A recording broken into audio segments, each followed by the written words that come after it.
这条线你要是再敢过来一下，我就打死你！那个死八婆！好男人真的是要靠抢的，不要因为高考而讨厌学习。我想对初中的自己说：嗨，你好，我是你。如果说我们从小学到高中是为了上一所大学，让你放飞自我的话，那么我们上大学的目的到底是为了什么？只是为了将来出去可以有一份好的工作吗？如果你是这么想的话，那可能你只是把大学当成了一个高级蓝翔技校。今天我们来回顾一下一般人都会经历的学路历程，以及一些我认为大学里面非常有必要做和一些无所谓做不做的事情。大部分人走过的坑，你一定要避开。我们先来回顾一下，从小学到高中，我们会经历一些什么样的变化？我们接着往下看。和同桌的关系，小学这条线你要是再敢过来一下，我就打死你。初中，哎，作业做了吗？给我抄一下。高中，哎，我问你啊，你是不是喜欢那个谁啊？和女生的关系，小学，走，我们去小卖部去。初中，走，我们去上厕所去。高中，这个是我老公，是不是很帅？对老师的态度，小学，老师他欺负我。初中，那个死八婆。高中，我给你看啊，这是我上课拍的老王，你看一看，我还给他做成了表情包。上学最大的恐惧，当你翻开书本的时候，发现背诵全文。那个今天体育课取消啊，然后换成数学。还有数学课的变化，小学、初中、高中。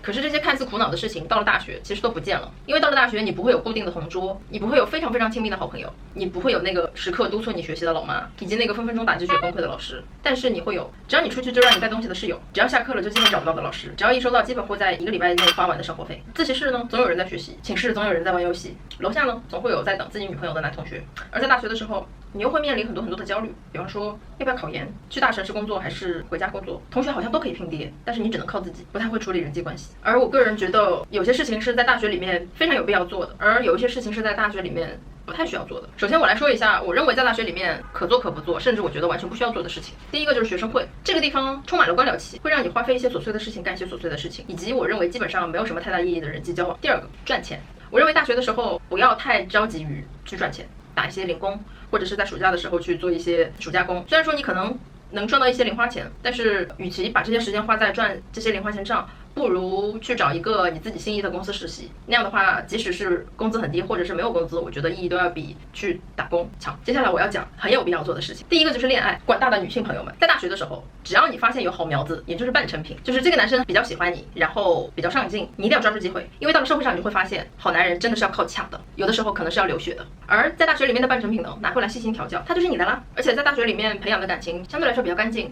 因为相处的时间会稍微长一些，而且彼此会更了解。如果说能从大学到最后可以结婚的话，一般这样的婚姻感情会比较稳定。还有一个就是我个人的观点，我认为大学4年不是让你真的放飞自我的，而且我认为大学4年的最大的课程并不是学校学的专业知识，而是让你学会自律和自学。所以我认为最有必要在大学做的事情就是运用空闲的时间去学习。这里我认为的学习并不一定是你去钻研你的专业，或者是一定要跟你的专业有关，而是尽量的去拓展你的知识面，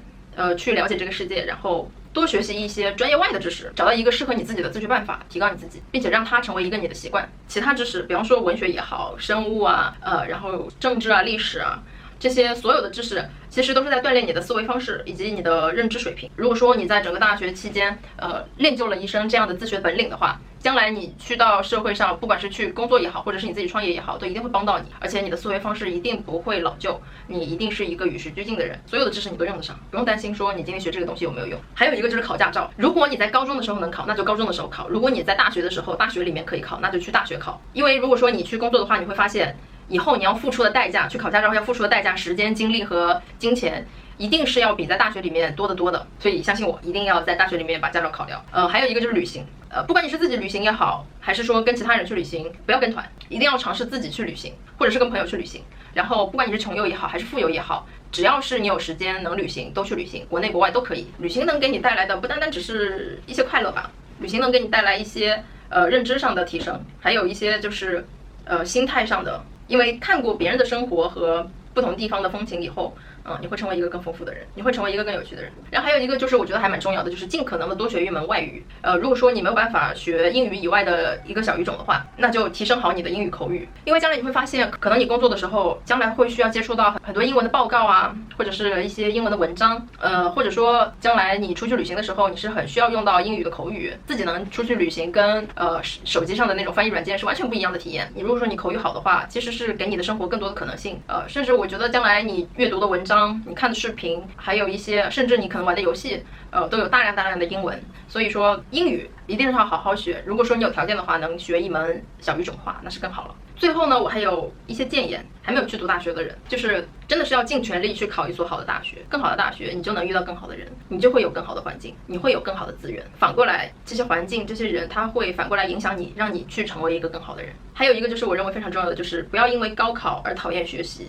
也不要因为高考结束了停止学习。然后就是填志愿的时候，先选择一个好的城市，其次是一所好的大学。还有一句话就是给毕业生的吧，就是认真对待好你自己的毕业论文。你可能用什么样的态度去对待你自己的毕业论文，可能将来你就会用什么样的态度去生活、去工作、去对待你的未来。然后最后呢，我是想，